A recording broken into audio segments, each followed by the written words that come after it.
So we have many questions for you. But the first question, Lokesh, is about your portfolios. So you are Minister of HRD, IT, and real-time governance. Now, what is a Minister of Real-Time Governance? Because as far as I know, there is no Minister of Real-Time Governance in any other state in the country.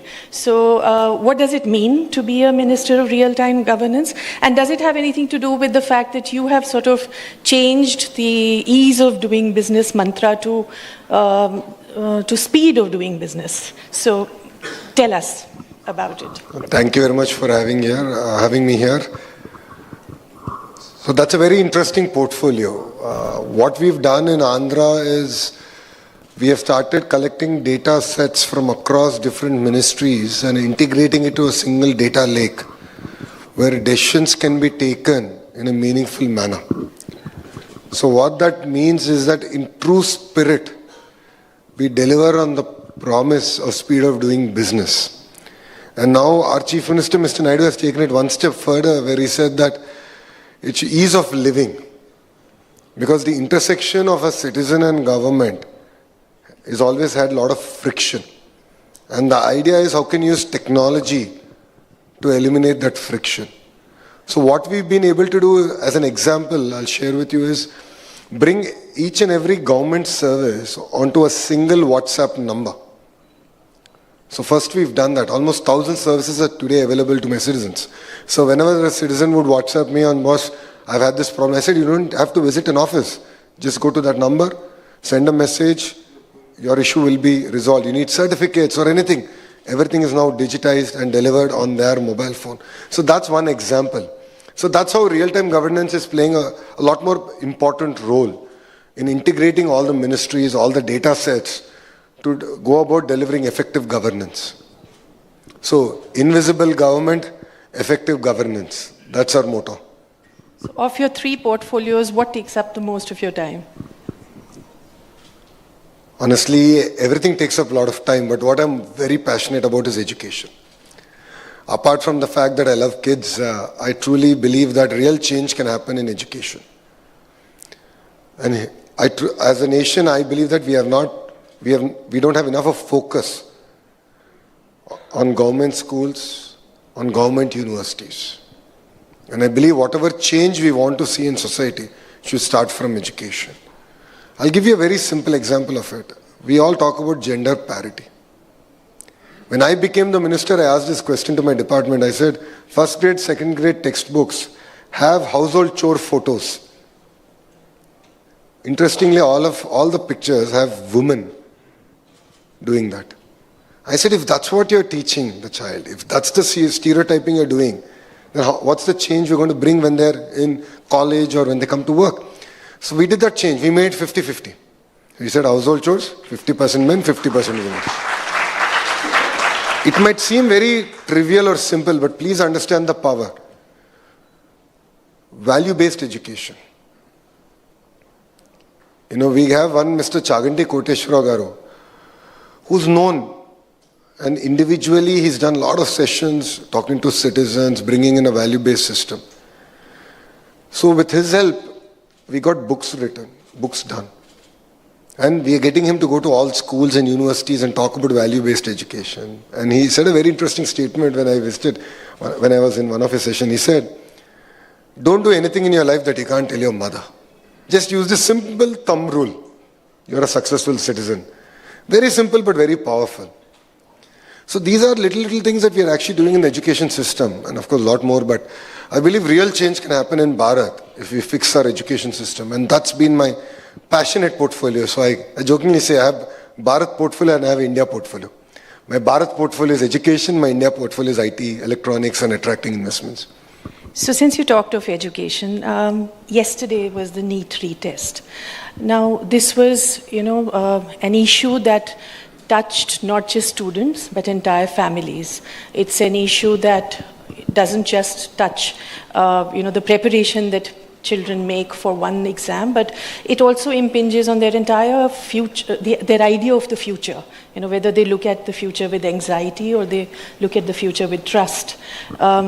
I spent the last few days traveling in UP on the ground, and many students said to me that, the image of the Air Force transporting examination papers was a double-edged one.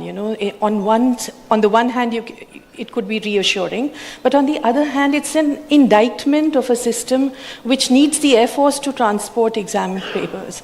So when this NEET this leak happened and then there was a retest. You are part of the governing coalition. You are an education minister. You feel passionately about it. Did you speak to the education minister at the center? Did you give suggestions? What are your takeaways from this entire episode? Should further reforms happen in testing? Absolutely. No second thoughts. I think all of us accept that. And as a state, we have our own EPSETs and various other set exams that we do. Andhra has moved to completely computer-based testing. And I want to go further saying that I believe that exams shouldn't happen only once a year. When our children are aspiring for higher education, going to different institutions, one bad day could destroy their entire career in a year. So in my department, I only tell one thing to my secretary, my commissioners and all. I keep telling them that think about it from your own child's perspective. Look at education from that lens. See, we have this way of looking at it as, okay, I'm a minister or I'm a commissioner, I'm a secretary, I'm a teacher. I said, no. Think about it from your child's perspective. I have an 11-year-old boy. So whenever I would look at reforms, I would say, okay, let me put him as center of my universe. How would my decision change things for the good? I think that approach would really help us go a long way. Are reforms required in testing? Absolutely, no second thoughts about it. And this should happen across board. And, after this incident, I've been, of course, reading a lot more on the global practices. Because as a state, we also run our own sets. So it's important that we also strengthen our ecosystem further and further. And that's something that is very much required for India. But as one education minister to another, did you speak with Minister Dharmendra Pradhan? It was very important for me to understand what went wrong. So including the CBSE. Because if you look at the CBSE examination and the computer-based system, while from a minister's perspective, it looks really good. We have randomized it, paper has been sent out, testing could have happened. But then the results when they came in, it was a double-edged sword. So as a minister, it was very important for me to understand what went wrong, what were the corrections that are required. Because there's nothing, one thing we all have to admit is that there's nothing as a perfect system. We have to reform and improvise it as we go. So as a state and as an Telugu Desam party, we understand the importance of it. My chief minister, when I took the portfolio, is very clear. He said, children's future is dependent on it. Please ensure the systems are robust and stand the test of time and politics. And that's exactly what we have done. The other issue that has dominated the headlines in the past few days and weeks, regional parties. So they are falling like nine pins or being made to fall like nine pins. Your grandfather, NTR, he actually got together regional parties and other parties to challenge the Congress dominance at that time. Times have changed. Your party is now in a very crucial manner holding up the BJP's one-party dominance, one could say that. From where you are, your vantage point, inside the ruling coalition of a BJP-dominant system, how do you look at this implosion of regional parties one after the other? There was Shiv Sena, there is TMC, there is talk of SP, there was AAP, all in the last few weeks. How do you look at this, and what are your takeaways for the TDP? So Telugu Desam party as a regional party stood the test of time in politics. If you look at it in, I think it was 84, where Indira Gandhi ji toppled NTR ji, who had absolute majority, using the governor as a tool. It has happened. And if you look at it, before that also few more regional parties, governments were changed. But only TDP's government was reinstated by Indira Gandhi ji. That is because of our grit and grit of our leader and our karyakartas.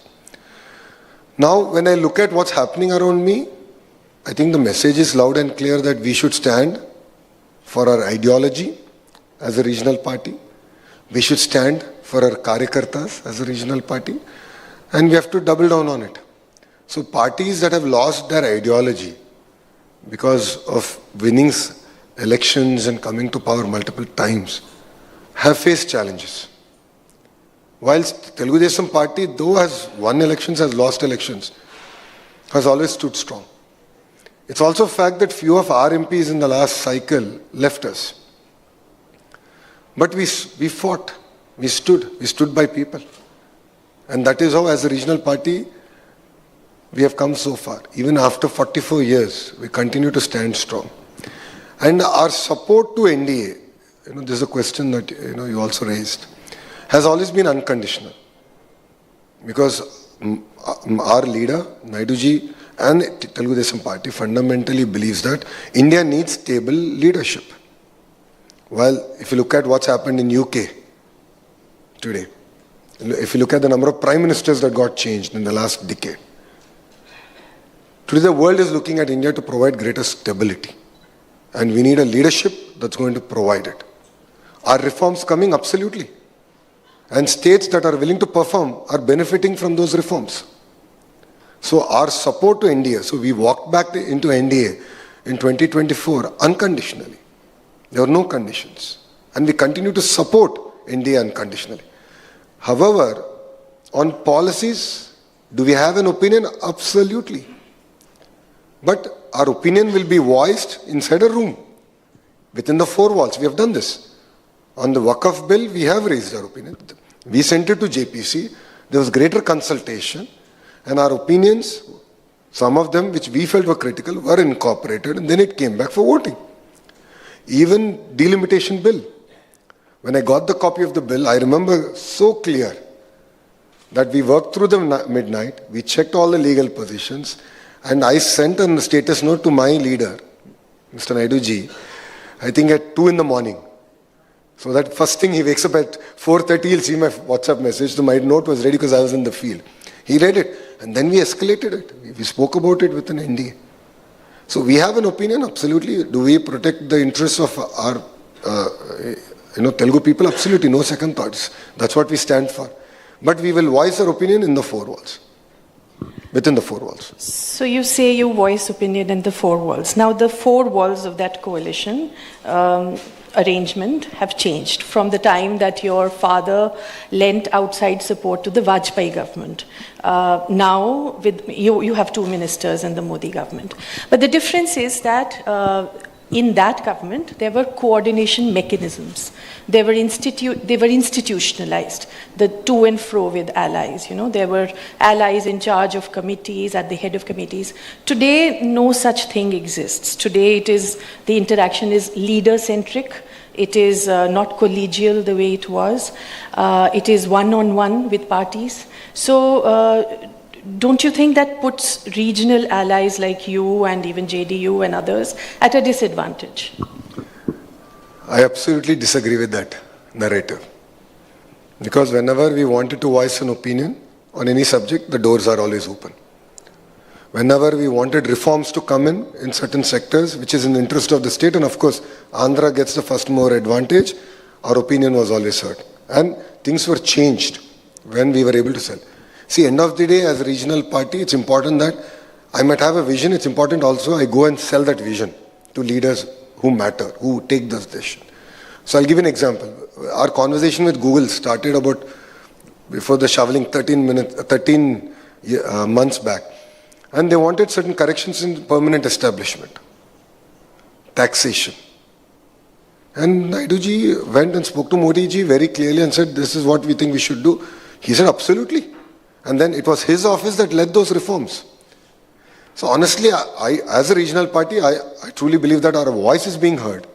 And we've had no such issues in this current NDA. How regular is your interaction with the BJP in the NDA? As much as we need it. There is no regularity in terms of... See, politics will not wait. Issues will not wait for an official meeting to be convened 15 days from now or a month from now. If I have an issue, I pick up the phone, I call the Honorable Minister, the subject, and rest assured, either they answer the phone or they call back within the hour. And say, "Yaar, what's the issue? Anything?" I say, "Boss, this is what we want to do, this is what." Done, let's have a meeting. I'll call for send the note before you come. We send the note, we have a meeting, and we close the subject. That's how we work. This is what we call real-time governance. No? No, so to get back to you, let's get back to you. So, in your trajectory, there have been these moments, these aha moments, if you will. You've spoken about this, that you entered a room full of 5,000 people when you were, I think, 21, and your father was out of power, and everybody stood up and clapped for him. And that was a moment you felt that you wanted to be a politician. Then there was another moment that you have spoken about, which is when you lost your election and then fought back and came back with a record majority. Another moment is when your father was arrested. And but the moment that you talk about the most is your Padyatra. You have often spoken about the fact that Padyatra made somebody who was a Stanford MBA into a full-time politician. So tell us more about the Padyatra, also because given your other emphases and interests, which is, AI hubs, quantum computing, digital governance, e-governance, how does the Padyatra sit with that, and how necessary is the Padyatra in the time of AI? Many of you don't know, but I've always chosen the road less traveled. So if you look at it, I contested from a constituency that my party did not win since 1985. I lost in 2019. 5 years I didn't leave my constituency. I was very clear that I didn't have enough of time to convince my voters about my capacity and capabilities. And 5 years later, I won that constituency with 91,000 majority, which was the third highest ever in Andhra history. Ironically, all the three majorities happened in this election, the three highest majorities. But saying that, again, I chose HRD. Not many people choose education or HRD, but I was so passionate about it, I believe change should happen. So imagine I'm handling teacher unions, teacher recruitment, which is mirrored historically with controversy, and we've done it so well. So that's the trajectory I've always chosen.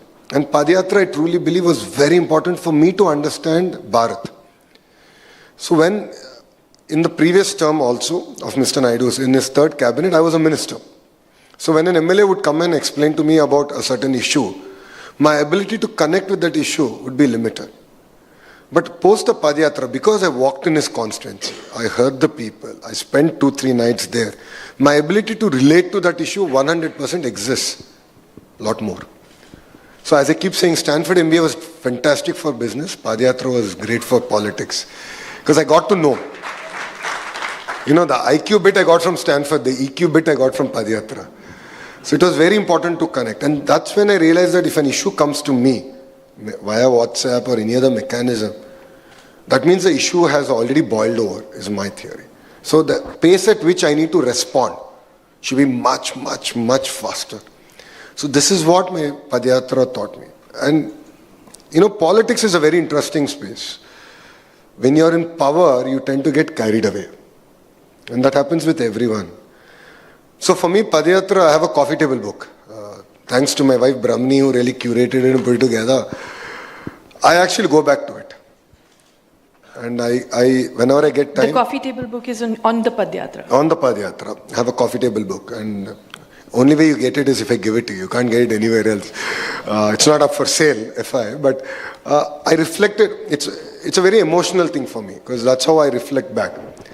Or whenever I feel tired after a long day, I look back and say, I've been sitting in an AC room all day, doing from presentation to presentation. I have no reason to be tired because I walked.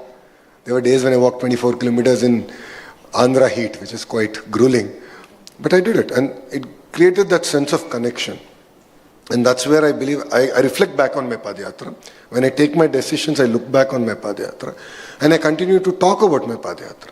A few other politicians who did Padayatra don't seem to remember that they did a Padayatra or even connect with it. But I connect back, I go back. When they talk about an irrigation project, it's like aha moment. Yes, I remember this. So this is the connection that it has enabled me to have with my people, with people of Andhra Pradesh. So one thing you did during the Padyatra was you held up a little red book. It's a personal diary in which it is believed that you have names of officials, police officials, YSRCP leaders, and other administration, personnel during the time that Jagan was in power, and you believe that excesses were committed against TDP and TDP cadres. So now there were recently some custodial deaths, and the opposition has said that this is an example of red book governance, that there is a kind of vendetta politics that you are indulging in, or your government is indulging in. And your Mahanadu, the TDP's annual conclave was held in May, and there was a lot of talk about the destructive governance during the Jagan period. So, the red book, the custodial deaths, the what is it called? The Godali, you call it the axe culture. Axe party. Yes, the axe party. We fondly call YCP an axe party. So it all seems, if you look at all these, that there is a lot of bitterness and hard divide between, government and opposition. You are young, you are open, you are moving ahead. Why do you think this bitterness, why would you want to carry this bitterness with you? I absolutely have no bitterness, number one. Number two, I have seen the political system since my birth. So, people blessing, God willing, I was born 14 days or a little bit more after NTRG became CM. I have seen how the cadre works, because you're brought up in that ecosystem, you see it day in, day out, you hear. I've seen how IAS officers work. I've seen how IPS officers work. For the first time between 19 and 24, I've seen an institutional collapse. Now let me explain it a bit further. They foisted 23 cases against me. 23, including an attempt to murder case, an SC/ST atrocities case against me. If I don't put a stop to this, and if I don't take the people to task who broke the law, then where is the end to this? Isn't that why we are elected, to uphold the Constitution? If you look at it, please go back and search on YouTube. Between 2019 and 2024, there were days where Mr. Naidu was not allowed to leave from his house, step out of his house, because police would tie ropes to his gate. He was not allowed to go. But today, Jagan is happily going anywhere he wants. We don't stop him. Let's be very clear about it.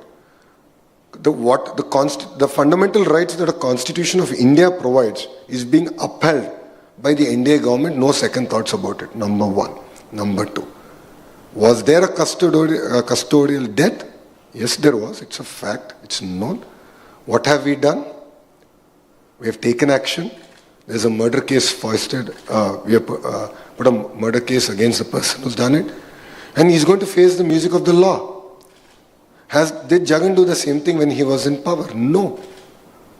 When our Karyakarta was killed, there's a video where he was beheaded.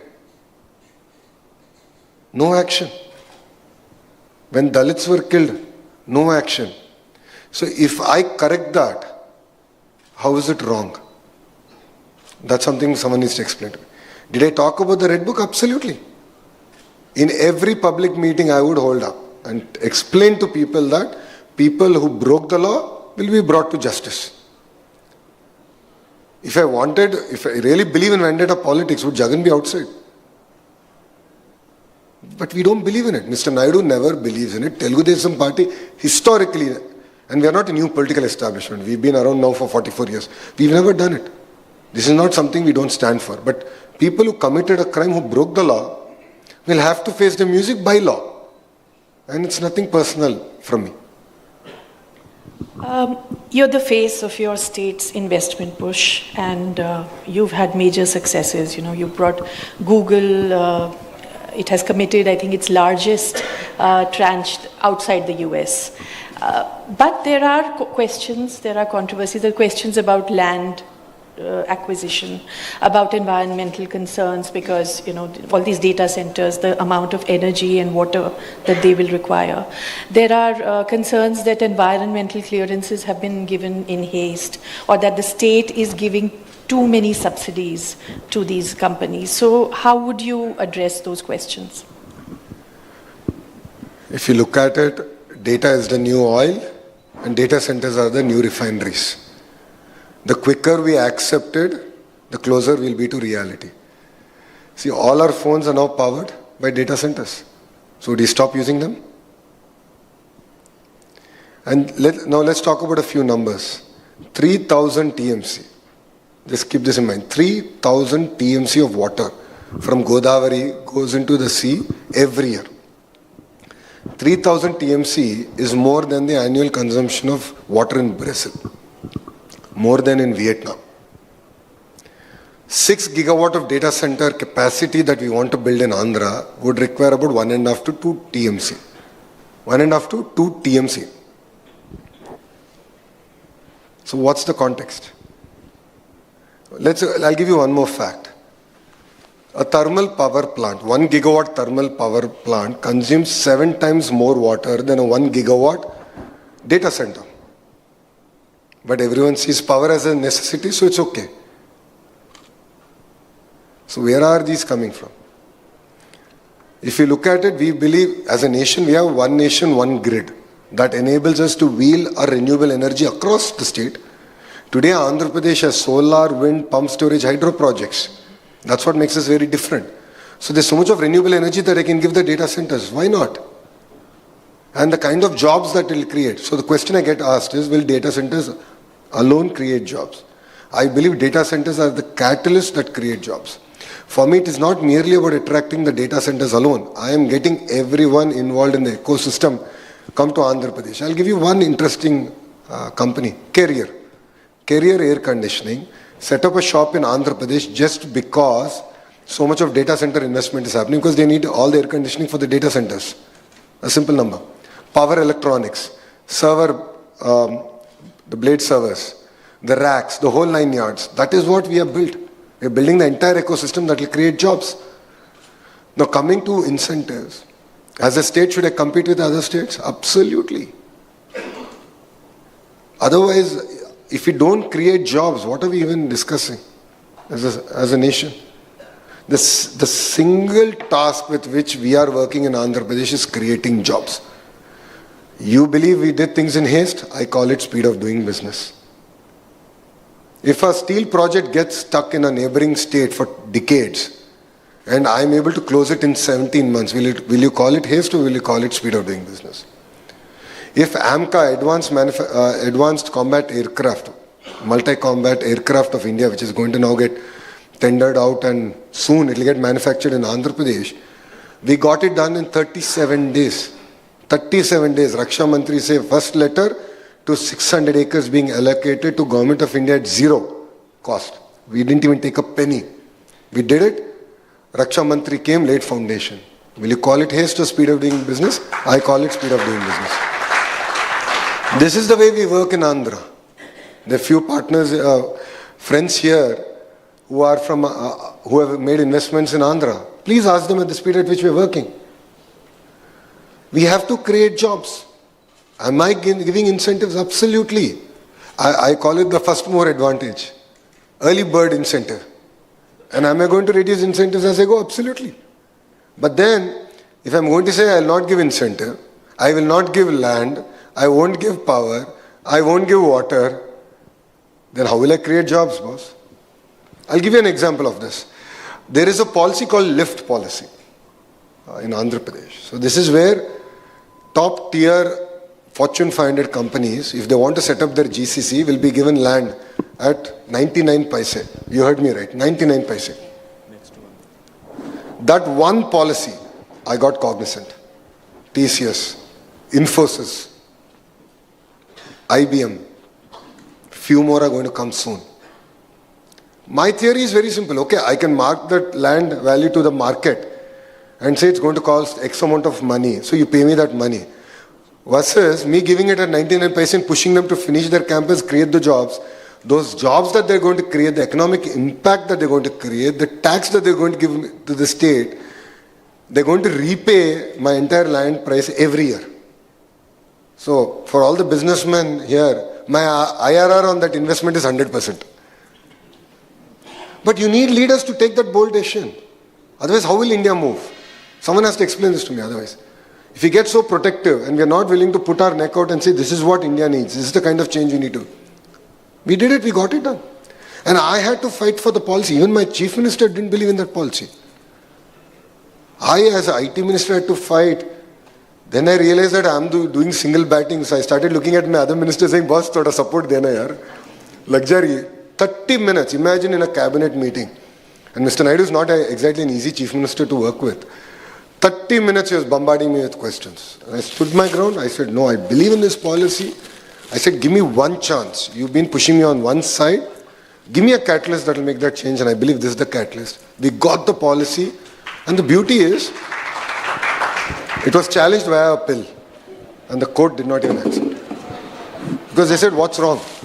If a Fortune 500 company is coming up, Cogsy is coming up, or an IBM is coming up, and few more I can't name because it will be unfair till we officially announce it. If they are all coming, what's wrong? That's the policy of the government. So whatever we've done and we will do will always stand the test of time and politics. We will not take shortcuts. It's not favors being given to my own company or my friend's company. These are Fortune 500 gold standard companies. And I believe that's the policy revolution that we need. That's the push that India actually needs. And that's what I'm doing.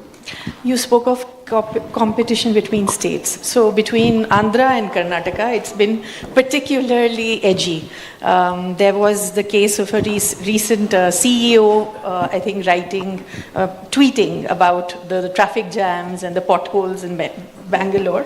And you jumped in and you said, please come to Andhra Pradesh and we will give you better city infrastructure, we'll give you better roads and safer cities for women. So you have maybe safer cities for women or better roads, better infrastructure, but it is also being said that basically you have the center on your side. You know, mere paas maa hai, to mere paas center hai. So you have that big advantage.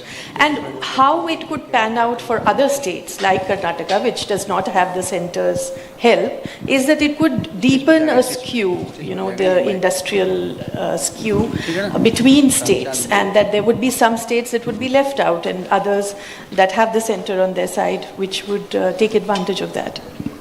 This is an amazing excuse that non-performing states use. If you don't perform, why are you blaming me from taking investments? If you don't lay roads, what will Government of India do? Someone needs to explain this to me. Like, you don't lay roads, you don't give 24-hour power, you charge your industrial customers 15 rupees per unit. And I as a state, I'm saying I'll compete on that, I'll do better. And then you blame because there's double engine bullet train Sarkar in Andhra, automatically things are going. Your inefficiency, boss. How can you blame me for it or blame the Honorable Prime Minister? See, the Honorable Prime Minister came up with a data center policy which applies for India. In the regulation, he didn't say this is only applicable. There's no star terms and conditions apply only in Andhra Pradesh. He didn't say that, no. He said states should compete. Why not? When states compete, India wins. It gets the best out of politicians. And I as a state will compete. And there's a lot of name calling. I said, no problem, boss. As long as we create jobs, this is all okay. This is all fair. It's fine. I understand it's hurting you, but that's okay. But is it going to stop me from attracting investments? Absolutely not. Now, is there an advantage of having double engine Sarkars? Yeah, absolutely. Why not? Because we have a voice at the table. But Andhra mein we have double engine bullet train Sarkar. Because for all of you, Namo means Narendra Modi ji. In Andhra, Namo means Naidu ji and Modi ji ka jodi. So that's what we stand for. We have two great leaders. And look at the way Naidu ji is pushing. So I'll give you an example, right? If you look at the ArcelorMittal project, so we did everything from the state side to get them. They had only one request. They said, See, transporting iron ore all the way from the mine to my plant in a truck is the most meaningless thing we can do from a cost perspective, from an environmental perspective. So we need a slurry pipeline. All they said is we need a slurry pipeline. And if Naidu ji can put in a word to the Honorable Prime Minister, it will be fantastic. We said, absolutely, we'll do it. Naidu ji went, met the Honorable Prime Minister and explained the entire thing. He said, who gave this idea of trucking iron raw material all the way in a truck? It's meaningless. He said, this is the problem. No, we will do a slurry pipeline. It's good for the nation. No, Mr. Naidu ji had a conversation with the PM. Should other CMs do it? Absolutely. Why not? Should Karnataka CM do it? Absolutely. If they don't do it and they blame us, or they simply say that, nahi, everything is going to this state or that state, boss, compete. Fight for investments. Definitely they'll come to your state. You just said Namo means Naidu and Modi. There is a certain irony in that. At one time, Mr. Naidu was seen as a prime ministerial candidate. And at one time also Nitish Kumar was seen as a prime ministerial candidate. Today, you are putting Naidu ji in Namo and Nitish Kumar is also in the NDA. Two men who were at one time seen as much larger than their states and as people who could lead at the center are now squarely within the NDA with Modi ji, under Modi ji's umbrella. Do you think there is a sense of loss in this image? See, if Naidu ji would want to be the Prime Minister, he would have already been the Prime Minister in United Front time. He was offered the Prime Ministerial seat. He chose not to do it. He said, I have agenda cut out in my state, I need to do justice to my state. And it was not once, he was offered the Prime Ministerial role twice and he didn't accept it back then. It was very clear. And now, is our work cut out in Andhra Pradesh? Absolutely. And are we contributing to the nation? Absolutely. How are we doing it? Naidu ji was one of the important catalysts in telecom deregulation. In PPP coming into airports, he was the catalyst because he wanted to build a greenfield private airport in Hyderabad. That's how GMR took Genesis and built that world-class airport today in Hyderabad. Have we done it all over again? Absolutely. The data center policy. We've done it. So like this, we have played our role in the national discourse. But Mr. Naidu ji never as an individual aspired for higher office. He said, my task is cut out. And I don't know whether you followed, he's done yesterday, I think was it yesterday? Yeah, he did yoga.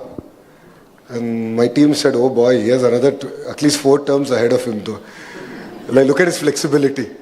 He was a lot more flexible than I am. So, saying that, so he has a lot of energy. And his energy is very infectious. That's what brings us all to serve under his leadership. So I think there's a lot more he can contribute at the state level. And he can show a model. See, one thing we all miss is that if India has to become Vikasit Bharat, it has to be led by the states. If it has to be led by the states, you need competent, capable leadership to lead that. So India is not going to achieve Vikasit Bharat without states powering up. And that's what Andhra is doing. We are powering up. And we are growing. We are showing the way. And that's what makes Andhra very unique. In your family, you have 2 models of governance. NTR laid the foundations of the social welfare model. There was the 2 rupee per kg rice, and I think property rights for women. He was a pioneer in that as well. And then your father became identified with the IT revolution, the building of Hyderabad into a hub. International hub for IT. How do you see this balance of both models? I truly believe that both go hand in hand. It's very important to carry both forward. If you look at it, agriculture in the West, may it be Europe or US, it's highly subsidized by the government. Look at the corn lobby, look at the soya bean lobby. I'm US educated, I know it. It's massive. And here we are saying that nahi, farmers ko kuch nahi karna hai. How does it work? Well, their governments are protecting their farmers and we say that nahi, it's wrong. I disagree with that. But we also have to invest in education, healthcare, infrastructure, lower cost of energy. So it's a very tight balance that governments have to do. So I've had this conversation with my leader and Andhra's GST is roughly about 4,200 to 4,500 crores a month. And there's always a fight between departments. We want more money, we want more money. So I do this before a cabinet meeting. All the cabinet colleagues of TDP, we call it the breakfast. We just sit and have random conversation, no agenda, 90 minutes just on what has happened in the last 15 days, what should we correct, so on and so forth. And in the cabinet meeting, I broach the subject, we are fighting for the money, that's only so much. Why don't we double that pie? Then they said, how? They said, let's ground every project that we've signed.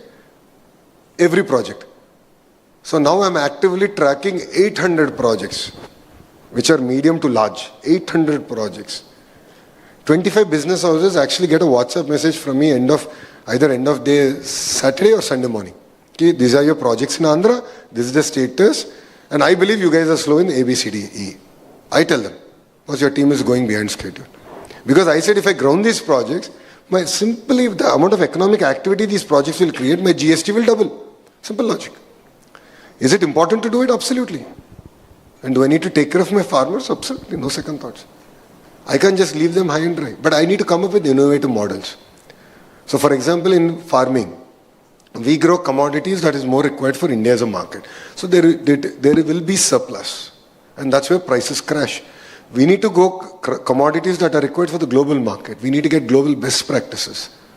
And we need to create the entire supply chain robust system that is required for it. And export our commodities. That's what we need to do. And only then can we create a resilient horticulture hub. This is exactly what we did. So we did this with banana. So banana is big in Andhra and we never exported pre-14. But then in our previous regime, we focused on it. We said export karenge. And now we are one of the largest exporters of banana in India. So I think there are models there. And we have to find innovative ways of doing it. Do they require a handholding? Absolutely.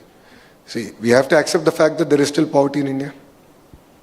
Then we have to give them a handout and we have to hold their hand. It's not just about paise de de mera kaam ho gaya. Nahi.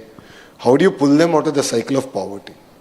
Education, opening their eyes up to what are the opportunities that Bharat offers. Only then can we bring the cycle out. Andhra Pradesh has done well on poverty reduction, it has done well on healthcare, but not on literacy. Why is that? So before I answer your second question, the first question is a very interesting question. So I'm doing a history wall in our party office. So before the historian came, I was looking at data. So all of us like what? Chat GPT, Gemini, and we asked a lot of questions.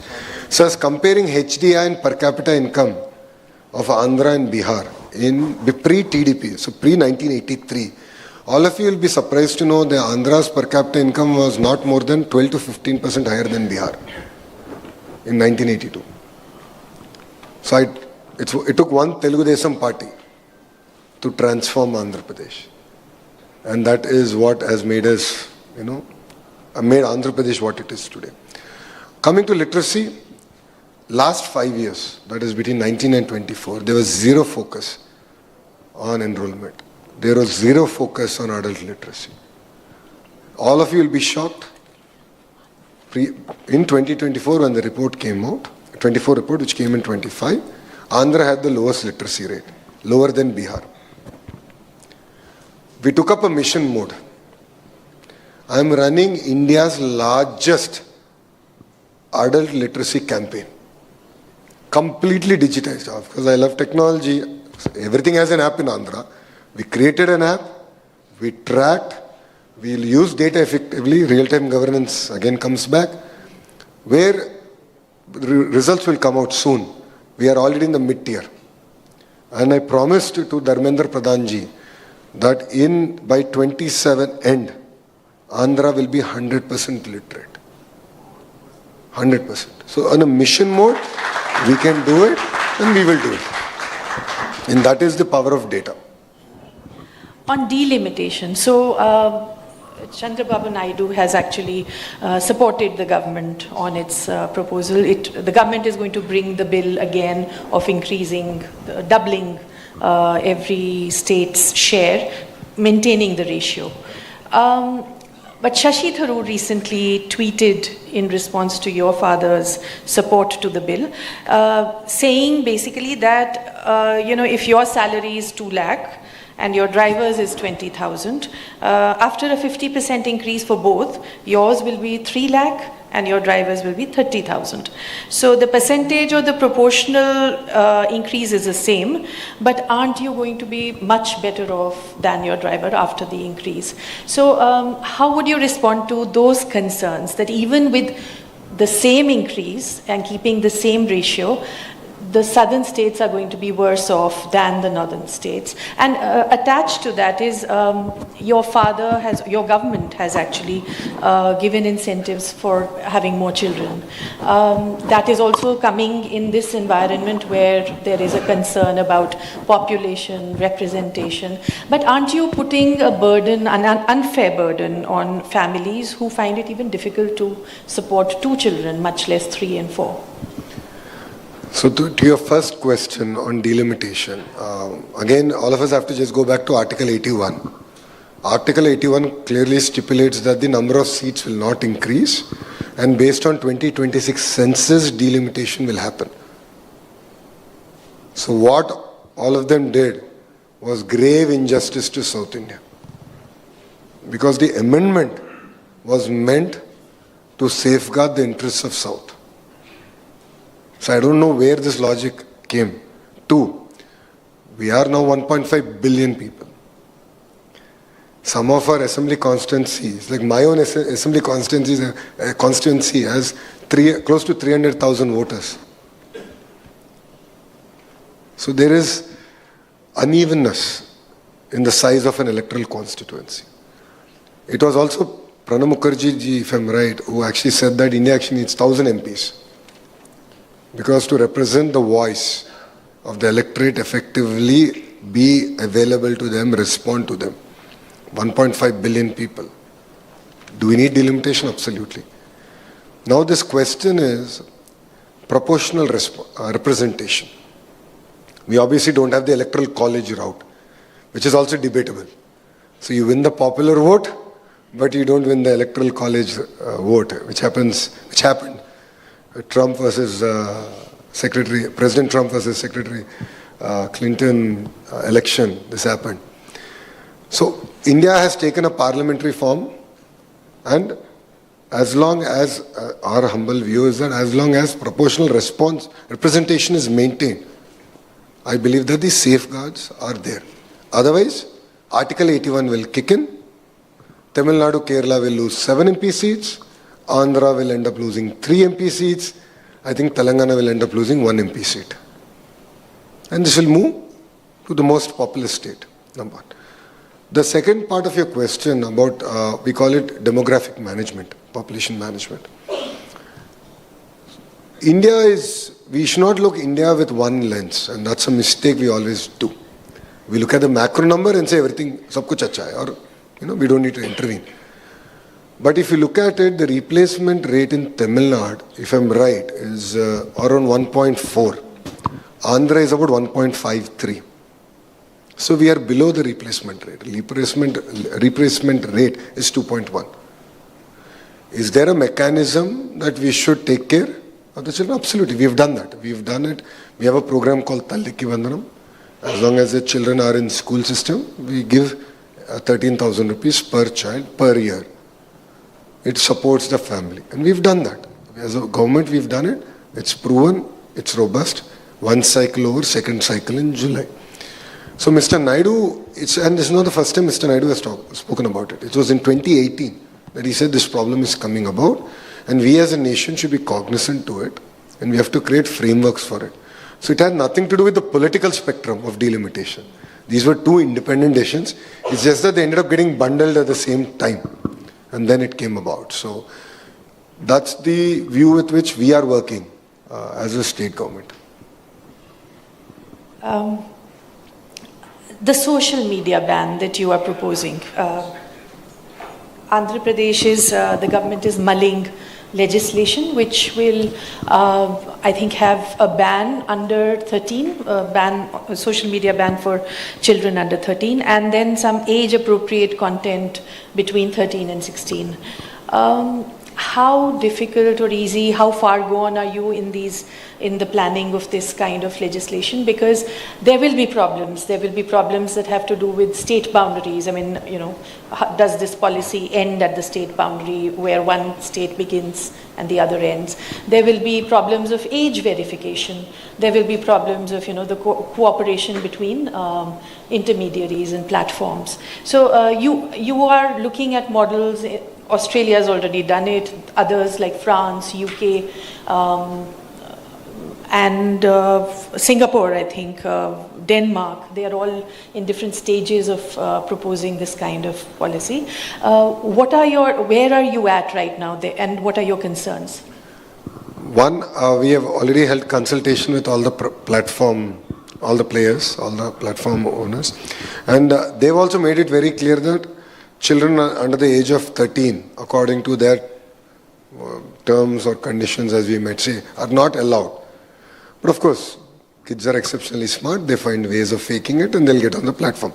So they want it under the age of 13. No second thoughts about it. As parents, do we want it? I think all of us should show of hands. How many of us believe that our kids under the age of 13 should not be on platforms? It's quite open and honest. We agree to it.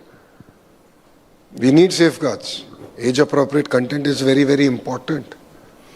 And that's where we have to use a framework where we can regulate it. You're absolutely right. It makes it exceptionally challenging for a state to do it.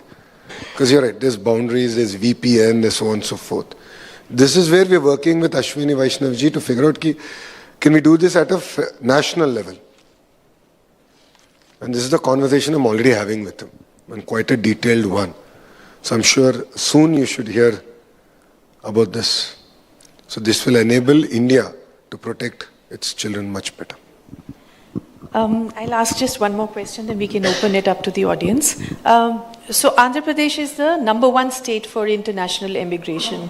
You have a large number of students and IT professionals who are particularly vulnerable to the Trump policies, the change in the immigration policies in the US. So what are you doing for those students? What kind of spaces do you think the government can open up for our young talent that now doesn't have a place to go, chasing the American dream? If you look at it, quite a few of our children went to Europe as healthcare support workers. There are some who are going to different parts of Southeast Asia in the entire semiconductor industry. So we are opening up new avenues where our children can explore. And while we are having this debate about 3 languages, we are going about saying kids who want to learn Japanese, here is the ITA college or degree college, and kids who want to learn German, here's the opportunity. Because it opens up new boundaries, new opportunities for them, right? They can actually go. This is what I believe is the power, and this is something that we should use effectively as a nation. And we are quite cognizant of it. Yes, what's happening in the US, they become a lot more inward looking. And if you look at it, US was always built on immigration. The best and brightest minds across the world went to the US in search of opportunities, and they built US. It's a great melting pot. Now what will happen after 2 more years, I think? Let's watch. So I don't think we should be worried too much. We should do about what we do. While crisis is there, I also believe it's an opportunity. It opens up new boundaries, new countries for us to explore, countries that we never even evaluated. And that's the approach that Andhra Pradesh government has been taking for this problem. In fact, I'll ask one more question before opening it up. So again, back to your ally, the BJP. One is, of course, what we talked about earlier, that the BJP right now looks predatory. It's trying to expand its parliamentary majority, perhaps because it wants to bring on constitutional amendments with greater ease, because this last amendment fell because they didn't have the numbers. So one, it is predatory.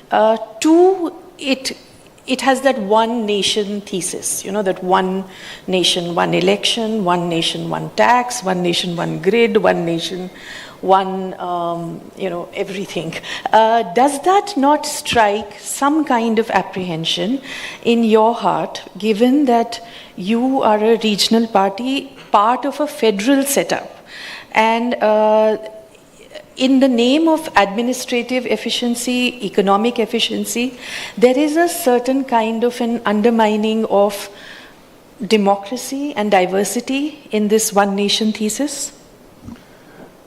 Already Andhra Pradesh's assembly and parliament elections are synchronized.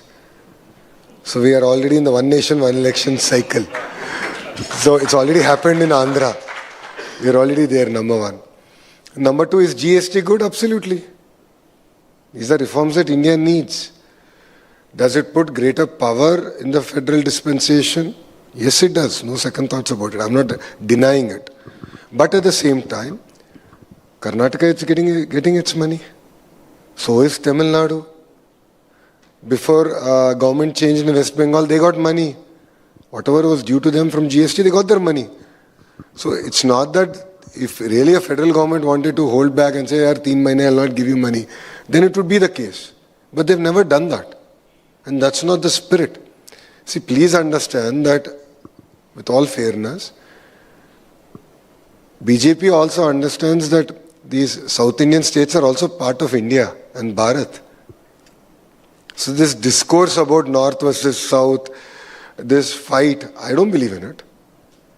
And this entire language thing, I mean, if you look at it, the way it was brought about, and they're trying to create a divide that, your own mother tongue is going to be destroyed, finished. It's unfounded.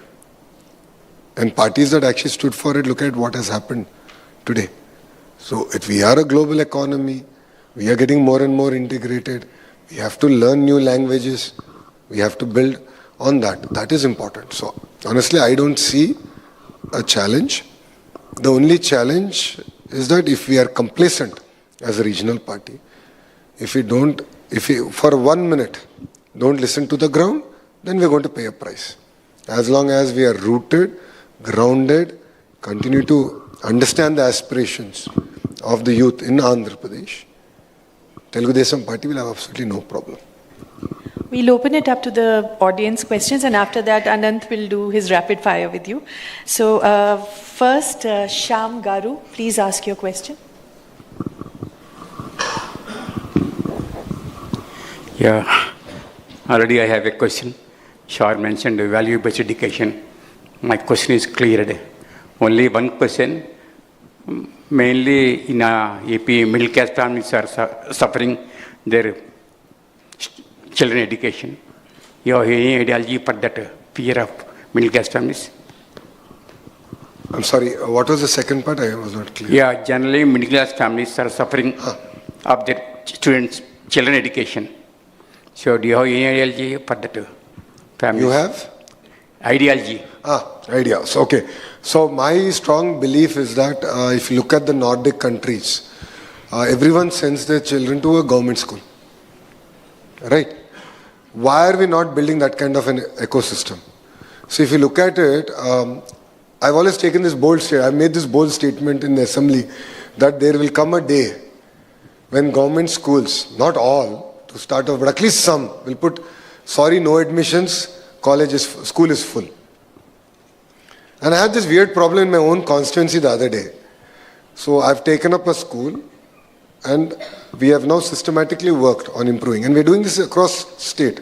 Infrastructure is one part, but even the soft part, right? You'll be surprised, the other day one lady was having an argument with me, my voter. With all humility, she is my voter from Mangalgiri. And she had an argument with me that ki school full ho gaya, government school, why are you not taking my child? Give me a recommendation letter. I said, madam, I can't do it. I'm sorry, but the HM is a very tough lady. She has put a minor exam, your child has to pass. She said, no, I missed that. Then I said, agle saal, next year. She said, no. He said, you give my child a seat now. You'll be surprised, quite a few schools have that now in Andhra. Why have I done it? How have I done it? Point is, as a society, glorify infrastructure, the hardware of a school. But we miss that a hardware without a software is useless. What is an iPhone without the iOS here? Or what is Samsung without an Android operating system? Now what's the operating system here? Our teachers. So what I've done is I've instilled a sense of pride in my teachers, a sense of confidence. Today you won't believe, we're one of the very few states who have Teacher Transfer Act. Teacher transfers, there is zero political involvement in Andhra Pradesh. I got in that bold reform. I took it on me. We are the only state in India where we gave a front page ad where government school children who performed well, we gave an ad, again mind you, without any photo of the CM or myself. In our school there are no pictures of my CM or me or even my secretary. I said, I don't want your gyan here. No politics in schools. We gave a front page ad and we have seen admissions improve after that. Funnily enough, we have seen admissions improve after that.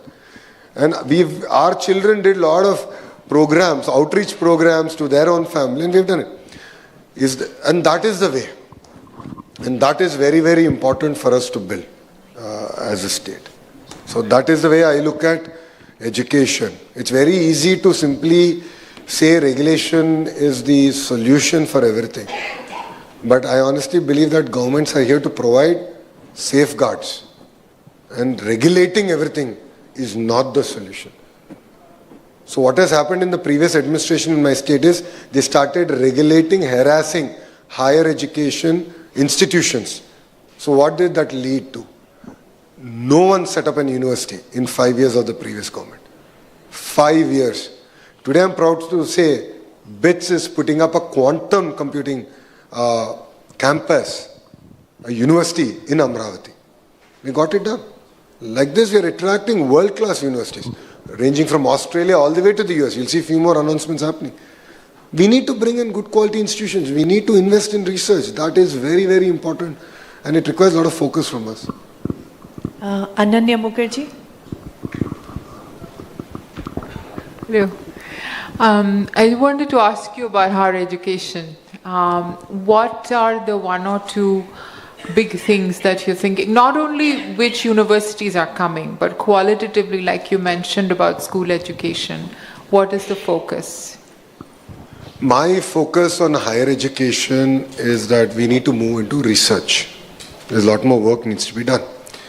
But the way we have approached it, in my humble view, is not correct. I have taken a more of a cluster approach in Andhra Pradesh, where I said which cluster should focus on which sector. So we have a glass city, we have a space city, we have a drone city, we have a medical devices manufacturing city, we have a quantum, funnily enough we call it quantum village, quantum valley and quantum village. We've done that. Like this around 22 clusters, that's where I'm now working with higher ed institutions, both private sector and government, tying them up to the private sector, saying that boss, let's get labs, centers of excellence, rapid prototyping research facilities. You fund chairs. And that is the mechanism that we are taking. And that is the way I believe that we can strengthen higher ed. 1. 2. I don't know whether you've been following, but we have changed the entire hierarchy of higher ed in Andhra, where now we have Commissioner Higher Education who takes care of all the administrative stuff. Earlier, APSHI, who was in charge of everything, I said, all you need to do is academics. Academics, academics, academics. You need to come up with curriculum that 5 years from now is relevant, not something that was relevant 2 decades back or 2 decades ago. So that's the change we're doing in higher. So quantum.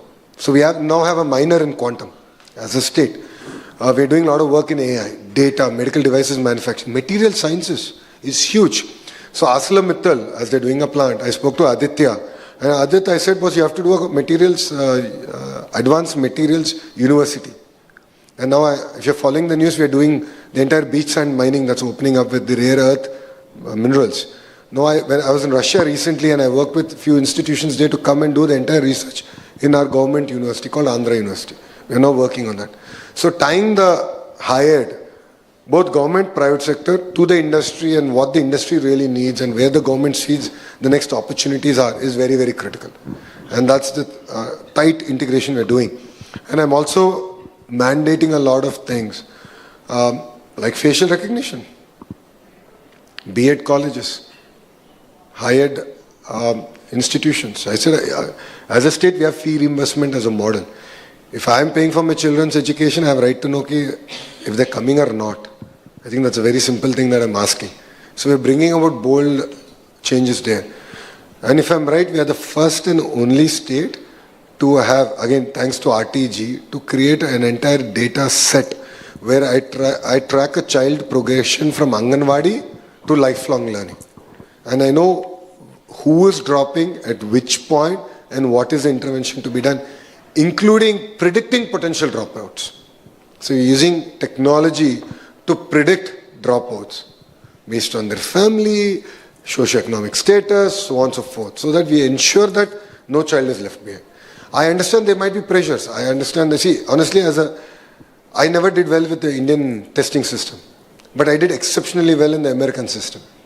So I'm good at critical analytical thinking. That's all that system tests on. I did that quite well. Similarly, some of them have pressures at home, so they can't pursue higher education immediately. They can go the vocational route. Today, lift mechanics are getting paid a lot more than an IT professional. So there are opportunities available out there. So I'm now working with them. So we're creating vocational as a big focus area, like what Germany has done. So recently, all of you will be surprised, we just gave permission to a university in Sri City. Sri City is one of the most successful industrial estate in India. And there we're doing this program, and it's path-breaking, where it's going to be an internship where they'll come to campus, study 3 months, and then they go back to their job for 9 months. And then they come and again study. And we've already struck this. And I'm sure we'll crack this model. We need to crack this model, and this could be the way for India. But we can have a very long conversation about higher ed, because it's a lot deeper than what I can answer in 3 minutes. Shivram, please ask your question. Mr. Lokesh, I'm very happy the way you're progressing in the IT business in Andhra Pradesh. And also I'm happy, I'm a naval officer, that you're developing a defense corridor. As you're giving support to the IT, 99 paisa land, would you consider offering the similar thing for the SMEs and MSMEs in the defense corridor? So that's a very good question. Now, should I support SMEs? Absolutely, no second thought about it. That is why we have created, we're in the process of creating, because I think we've done 100 constituencies. Other 75 I'm working because I need to get land, where every constituency will have an SME park. And the price at which that land will be given it's very, very competitive. And no second thoughts about it, right? And this is the same thing. Again, see, it's not about bringing one company. I have to bring in all the ancillaries of that company. So for me, it was not just about bringing one Kia, but I got the guy who makes the bumper, the rear view mirror, the seat belt, the seat, the whole 9 yards. So we created the entire ecosystem in Anantapur. The same thing we're doing with AMCA. So we have various models, and our pricing to SMEs is something that no other state actually has. So we're very, very competitive in that sense. So rest assured, we will support SMEs. That is a singular focus. And our minister who's handling MSME is an NRA who came back and joined politics and became a minister. He's younger than I am. And the other day he was talking to me, because I'm the chair of the group of ministers to create 20 lakh jobs, where he's talking about a deregulation where SMEs, non-polluting SMEs, do not need to apply for any permissions. They can start the project today, and they'll be given a window of a year or two, where through a single portal they can get permissions. So that is the kind of transformation we really want to do to aid SMEs or MSMEs to really go about doing what they do best, creating jobs. That's the idea. We'll take just 1 or 2 more questions from the audience. If you can raise your hands, and then we'll go to the rapid fire. Yeah, ladies first. The ladies, please. Yeah. Is there a mic? Both of you can decide. I'm not going to decide between the two. Oops. Ma'am, after Luck that. has I decided. promise after that it will be. Thank you. Go ahead. Sir, you spoken about the data centers. You already have at least 3 of them coming up in Andhra. So you would be having a 4 gigawatt capacity in Vizag alone. Now, the US has in fact put up a moratorium on units up to 20 megawatts. And here we have 6, almost 4 gigawatt only in Vizag. And I think there's also a possibility that it might be increased to 6 gigawatts. Now, my contention is you mentioned about the Godavari example and how Godavari also, sends almost 3,000 TMCs in the Bay of Bengal. There's also a river called Hudson in US. I'm sure there are, rivers which are pouring a lot of water into the Atlantic Ocean. Now, my question is that, the environmental burden that it is going to put on Vizag and also the entire state is going to be humongous, because each unit is going to draw at least 1,000 megawatt, because 1 gigawatt will have 1,000 of megawatt of electricity demand. Secondly, you mentioned the thermal power plants. The thermal power plants also produce electricity and they lighten thousands and lakhs of homes. So we are comparing consumption with production, which is, I think, extremely unfair and illogical, if I may say so. So, how can we make these analogies, and are they fair to, is it fair to put so much of burden on the environment of Vizag and Andhra Pradesh, number one? Number two, don't you think that, there need to be disclosures about these memorandums that you're signing? They have been signed under non-disclosure agreements. Plus, I'm sorry to say, but the government is banning information sharing on social media about these data centers, pulling down posts that are critical of these data centers. Isn't it unfair in a democratic society? I want to... Before you answer, ma'am, could you also say your name? Yeah, I'm Shikha Salaria. I work with India Abroad. I'm a senior journalist with India Abroad. Perfect. Now, you've answered the question. You're saying it's fine to have a gigawatt of thermal power, but not a gigawatt of data center capacity. We've answered that. So we are saying that it's okay to have a gigawatt of thermal plant next to a village, which will consume 7 times more water, whilst we are not willing to have a gigawatt of compute capacity, which is going to get powered by renewable energy. Correct, so does renewable energy. Correct. Absolutely no second thoughts about it, but 1 gigawatt of a thermal plant consumes 7 times more water than a data center, number one. That is based on current technology. And I have seen technology which is air cooled, which will not even take water. And the amount of energy consumption in data centers is also now starting to come down. Technology is moving fast. Saying that, I have water, I'm going to use it. I have renewable energy, I'm going to use it. So I was asked this question. And then today our phones, all of us are using ChatGPT, all of us are using Gemini. Let's stop using it. Then let's stop using our mobile phones. Coming to us, the ban that you spoke about. Am I going to ban fake news? Absolutely. The post that you are referring to spoke about that we took land from Dalits, which is absolutely false. It is absolutely unfounded. Show me one person who has property rights and we have taken land from them. Ma'am, ArcelorMittal power plant, ArcelorMittal steel plant, 3,000 acres, 660 dwellings had to be moved. Amicably done. We understand that there's an emotional attachment with land. We've done it. Amravati, 35,000 acres were pulled from the farmers. We understand the emotion involved in it. We handle it with a kid glove. But then, if certain outlets want to defame this administration and Vizag on a false narrative, on a fake news narrative, absolutely I will take action. Because I'm sorry, these outlets are not talking about data centers coming in Navi Mumbai. Why are they not talking about it? Why is it only about Vizag? Suddenly everyone's talking about Vizag data center. It feels like only Vizag is getting all the data centers. Data centers going to Hyderabad. There's already data centers in Chennai. And more are still going. There's data centers in Navi Mumbai. There's data centers in NCR region. But no one's talking about that. If you have all noticed, no one's talking about that. But there seems to be a campaign, I'm sorry, I truly believe that, there seems to be a campaign against the kind of investments that's coming into Vizag.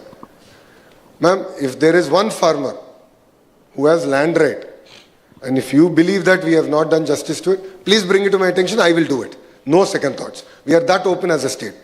My MP is there, my MLAs are there. See, we also want to get re-elected, no?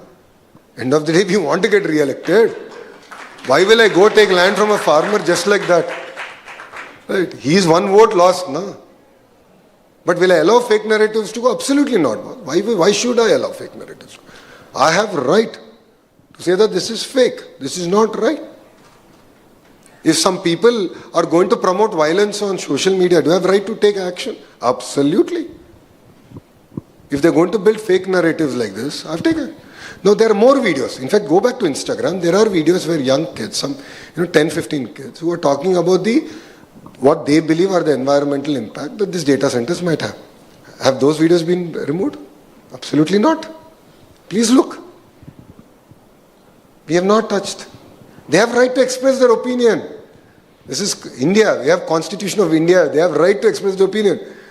But that particular video you're referring to spoke about the fact that we took land from people and that we didn't give, which I think it is absolutely false. That's why the action. So technology is here, and to all the Indians in the room, see, please understand that data sovereignty is going to be a big problem. All of us are underestimating it.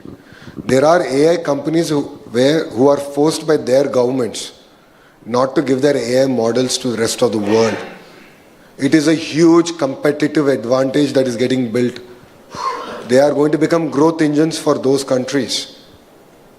And if we don't build compute capacity, if we don't build cable landing station, if we don't build renewable energy capacity, if we don't build capacity to manufacture these servers, power electronics, all in our sovereign land, we are going to be hung dry.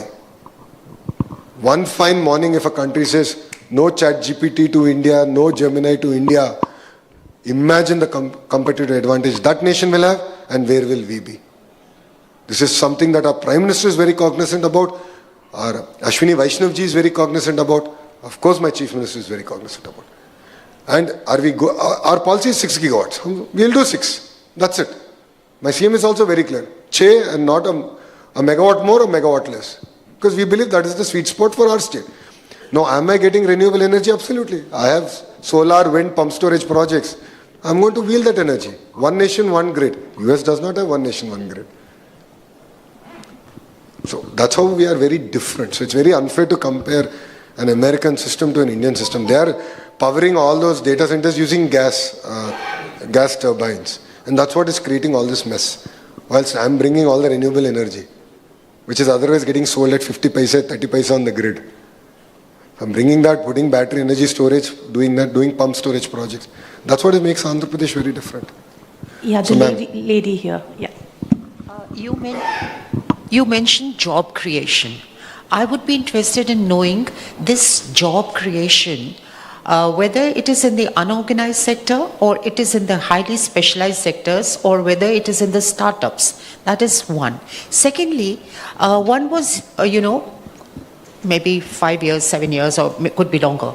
We spoke of the population bulge, and suddenly it became the population dividend. So what has led to this change? Economics is my subject, but I have not been able to understand what has led to this change. So the first question is in which sectors or areas? Is it blue collar, white collar, agriculture? Andhra is firing on all cylinders. So if you look at it, we are a peculiarly long state, post the bifurcation. We have the second longest coastline. So it lends itself up for a port-led economy. And the data centers again comes back because we have cable landing stations. We connect Southeast Asia. We have broken down into 22 clusters. Shipbuilding is a focus area. Agriculture, the horticulture mission is a big thrust area for Chief Minister coming from certain zone.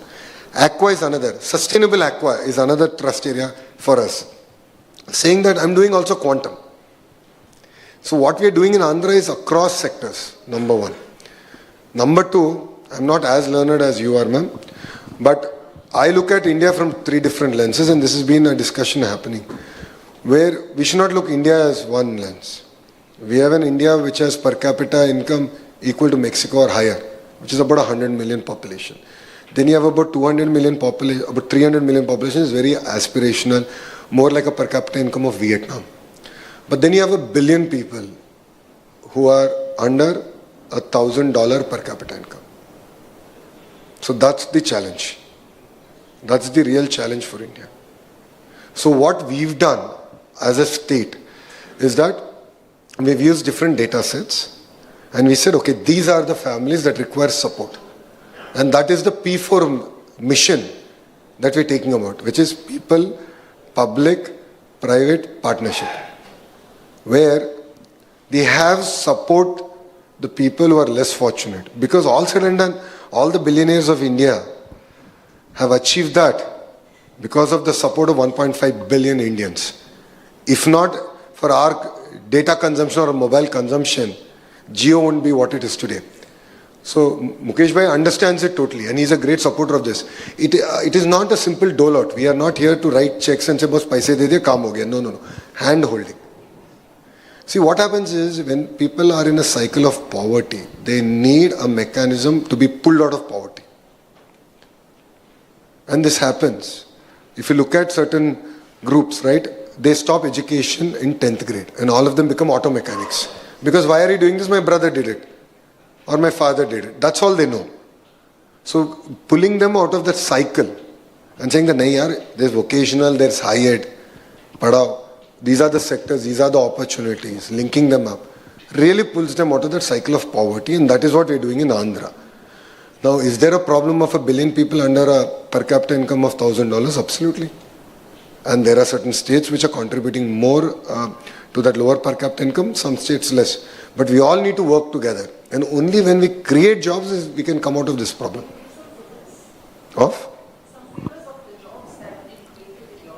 So far, that's a good question. So, if you look at our investments that we have signed, in their true glory, which is the 100% capacity, they'll roughly create about 25 lakh jobs. I get confused between million and a lakh. So, one time, 25 lakh jobs based on all the investments currently that have come. So far, that is over the next 5 to 8 years. That 8 years. So far, we have created about 5.3 or 5.4 lakh jobs in Andhra Pradesh. I'm sorry? Manufacturing? I'm sorry, that's absolutely... No, Andhra mein hai. No, I am absolutely not, ma'am. Plywood manufacturing, Andhra is very big. We got ingot wafer manufacturing facilities. I'll give you another number. Andhra Pradesh today manufactures 60% of India's air conditioning. And by 2028, that number will be 85% of India's air conditioning. All done in one area in Sri City. It's one node. And that is where I'm working with that association to bring testing in, to bring ITI in. Same thing we've done in automotive. Royal Enfield is doing a facility now in Andhra, ma'am.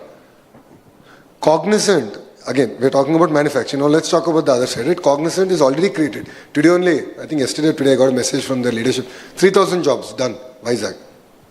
It all happened in about a year. Right? Infosys is doubling down on Vizag. So aqua is again a big sector. Horticulture is another big sector. We are doing this zero budget natural farming, which is a big push from my CM. And we're leading it. I visited a farm. I saw how income has improved and the cost has come down. So across sectors we are firing. So Andhra, if you have to serve our population, you have to do it in a very diversified manner. So that's where we come from. Ma'am? Demographic dividend. Well, we are reaping the demographic dividend as a state. I'll give you a few numbers. So if you look at our GST growth rate, we are one of the fastest growing. I think last month we clocked about 17% consumption growth.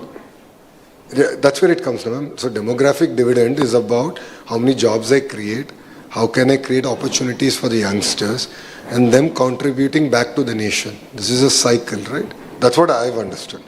Correct me if I'm wrong. That is what I've understood. So in Andhra, we have seen that there's a GST growth rate of, I think, 17 or 18% in last month, May. Our power consumption year on year has grown at 17%. We are the fastest growing in power consumption. Because all the companies, it's not just data centers, ma'am, full disclaimer, it's across sectors. So it is across sectors. So we have steel on one side, we have ingot wafer manufacturing on one side, we have automotive two-wheeler on one side, we have EV battery manufacturing on one side. So 17% growth rate in energy consumption in our state. And this is before all these marquee projects are going to are just about getting grounded, right? All of them are doing the construction phase and so on. So imagine where Andhra will be in 18 months, 24 months. So already we are now planning our energy requirements that's required for us next decade. So our entire leadership has already started to work on it. Next decade, what is the requirement based on investments we have done, number of jobs it will create. Because on one side, I'm going and selling my state, saying, boss, aajao, I'll do this, I'll do that, speed of doing business and all. Tomorrow, if I can't give them power, I'll be in trouble. So we are planning this out. So just FYI, not data centers yet. Okay, super. So I'm going to rapid fire. I'm going to change a little bit gear here and ask you to keep the answers very short because it's a rapid fire. So we need you to. A tough ask from a politician. Chalo, speed of doing business, speed of answering questions. Chalo. Yes, exactly. So we'll try. And also have fun with it because the idea of this is to have a little bit of fun. With the benefit of hindsight, one mistake you think your father has made that you've learned from? Spend more time with my son. Okay.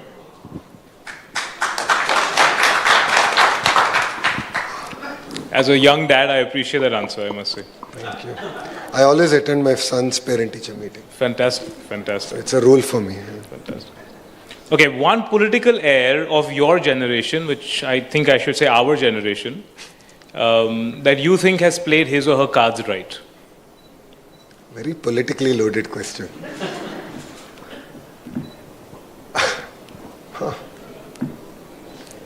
None of the above. I would like to say I'm the one, but no, I think, see, I'll give a long answer to that. But politics is very unforgiving. So when you look at states that have done exceptionally well, have lost, like DMK has done very well for Tamil Nadu, and I used to compete with them in terms of investments. They lost an election. Yes. So, it depends. Like, it's very easy to say politics in a single brush, like how we look at India as a single brush. It's a lot more complicated than that. Okay, then maybe we'll play a game here.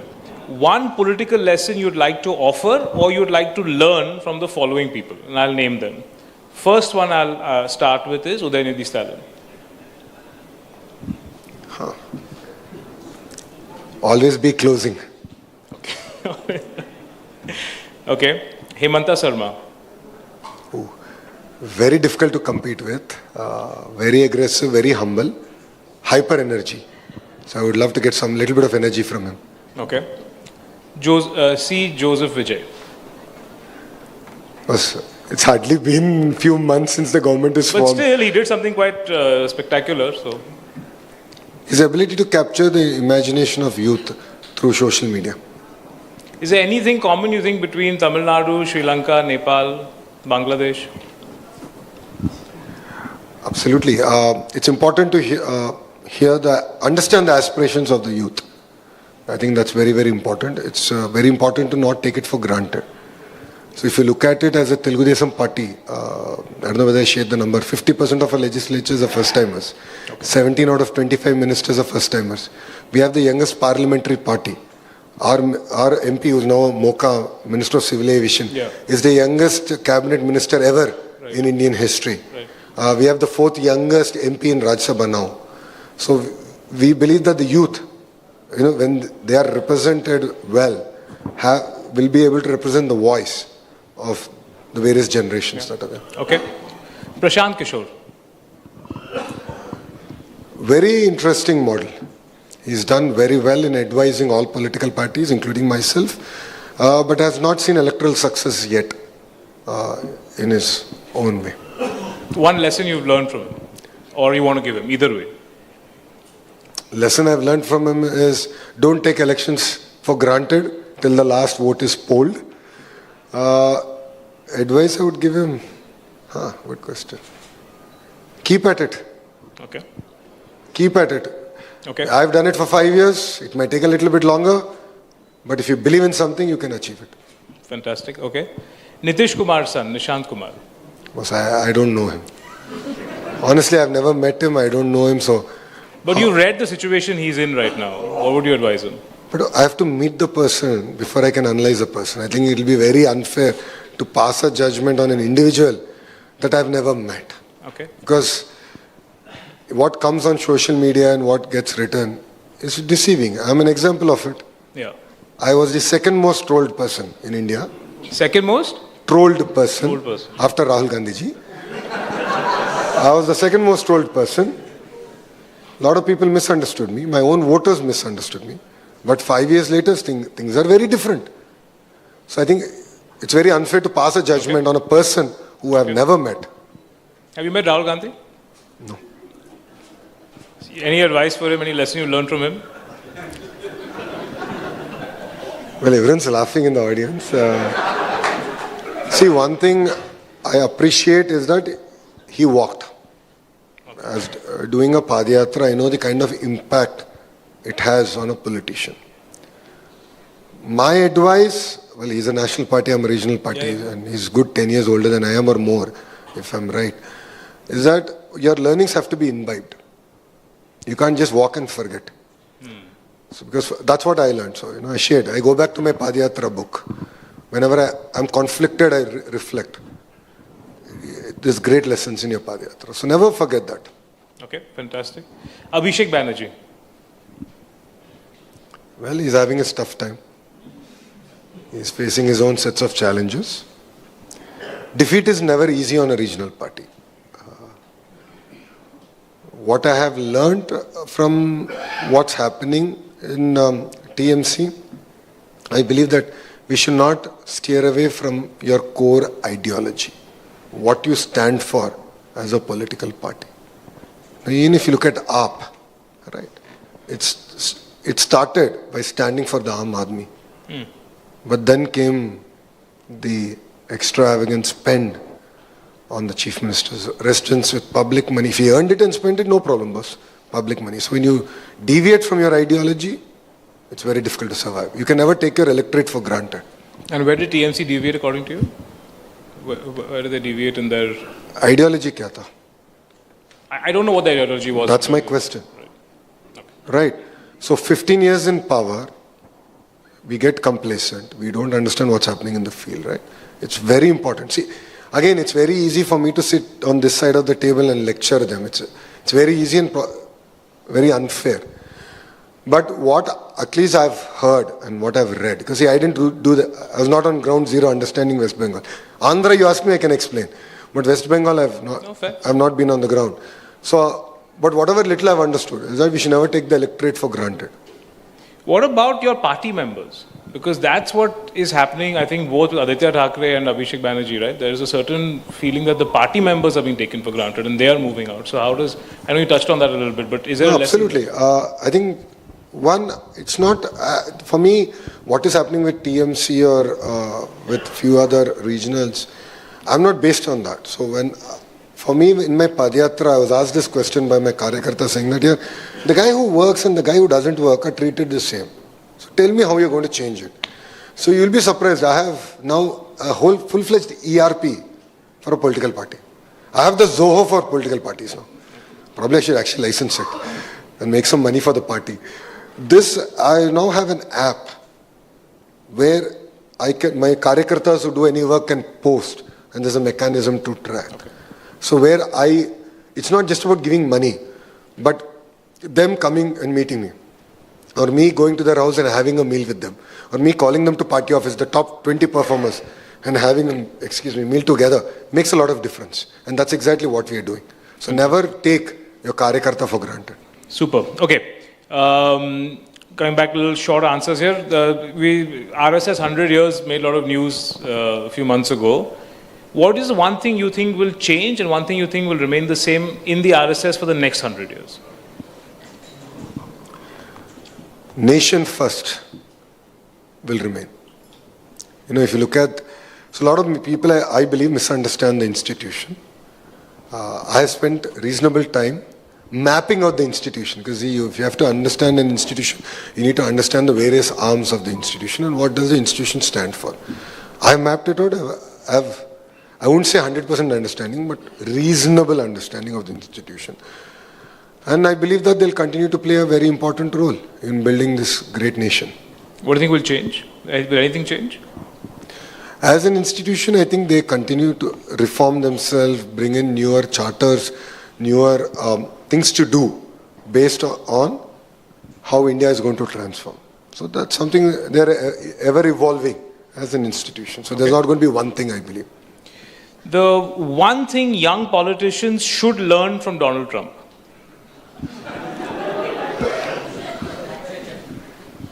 Take a private jet from Qatar.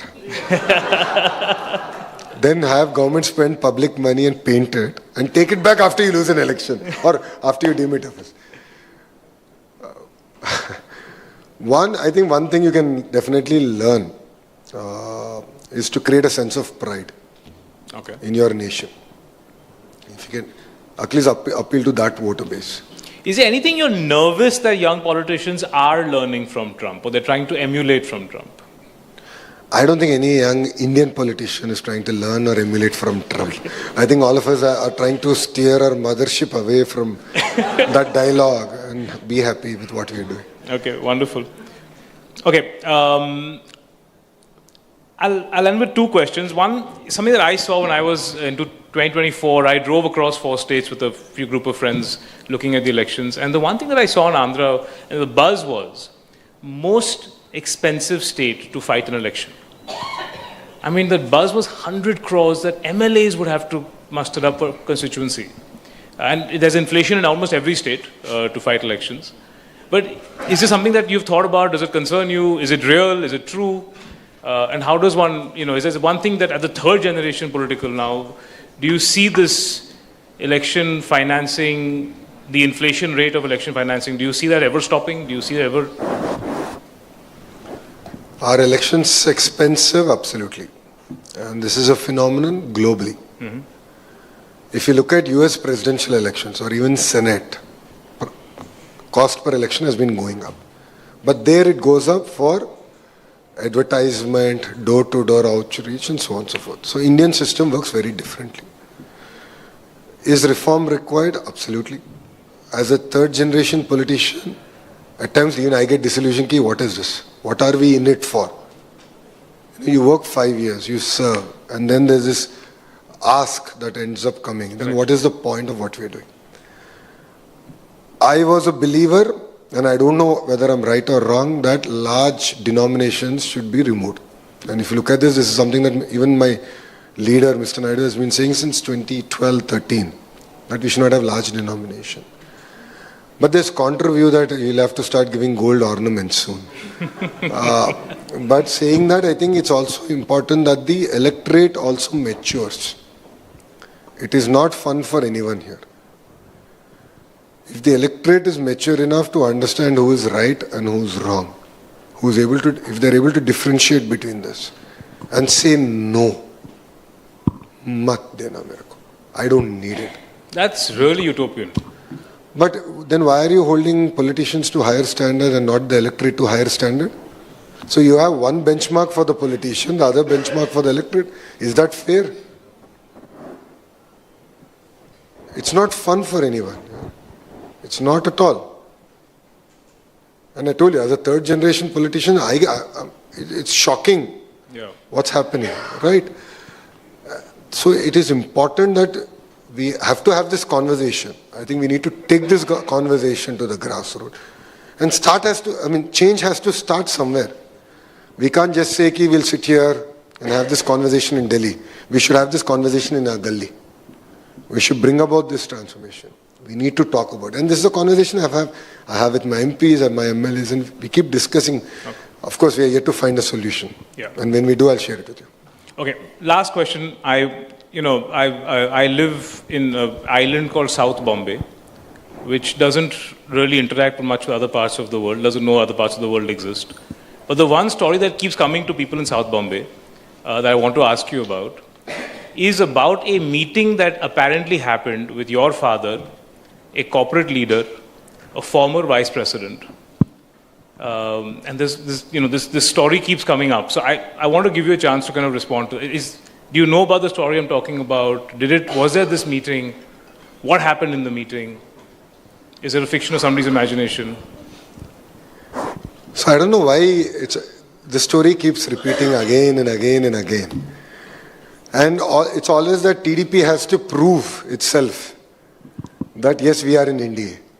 So every 3 months, 6 months, a year, a story, someone writes that TDP is upset, or someone writes that TDP is going to go its own way. I'm like, there was never a conversation. There's no need to be upset because all the doors are open.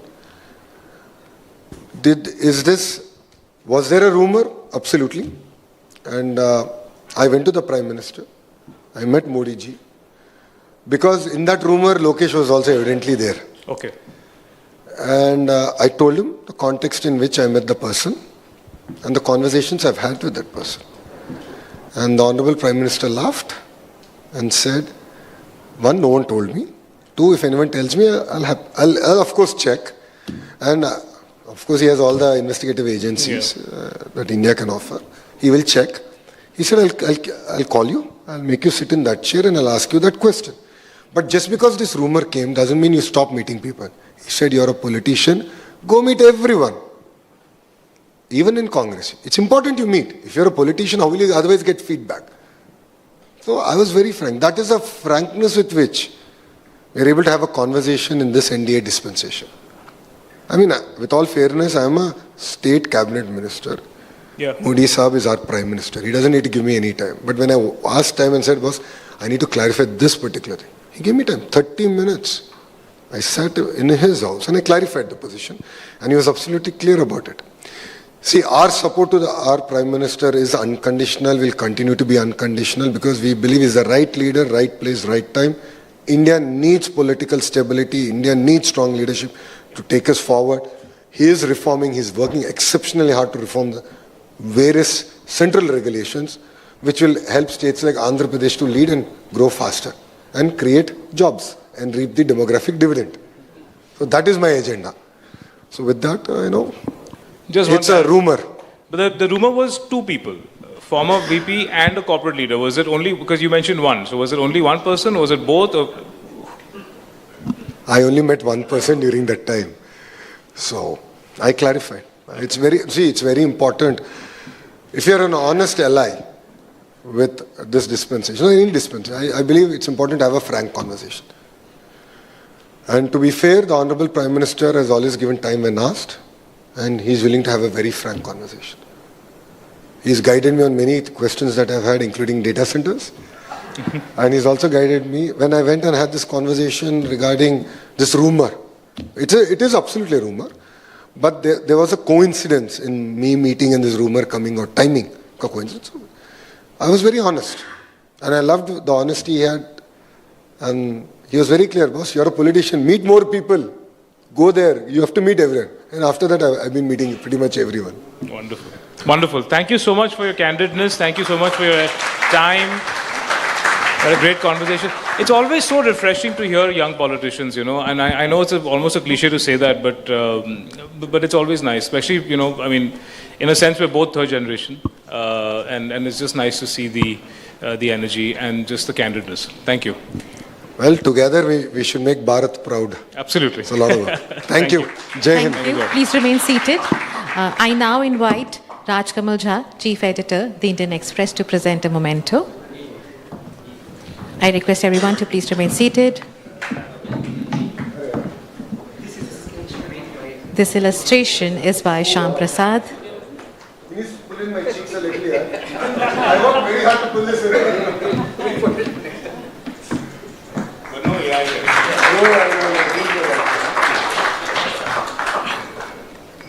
Thank you, Raj. I now invite Munagala Mohan Shyam Prasad Garu, Chairman and Managing Director, the Nali Double Horse Group, to present Naru Lokesh with the bouquet.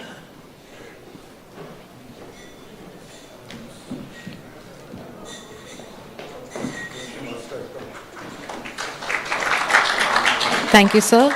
Request you to please remain on the stage. May I invite Kunal Madan and Shivaram on stage for a group picture. May I invite Kunal Madan?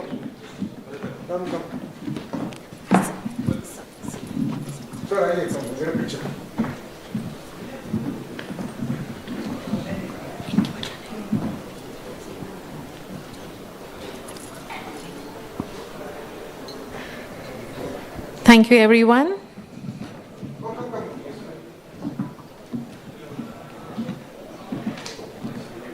I request everyone to please remain seated.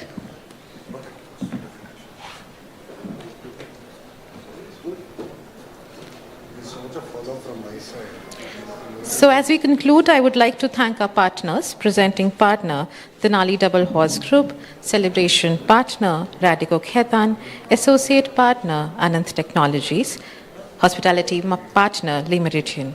Request you all to please stay back and join us with some cocktails and snacks.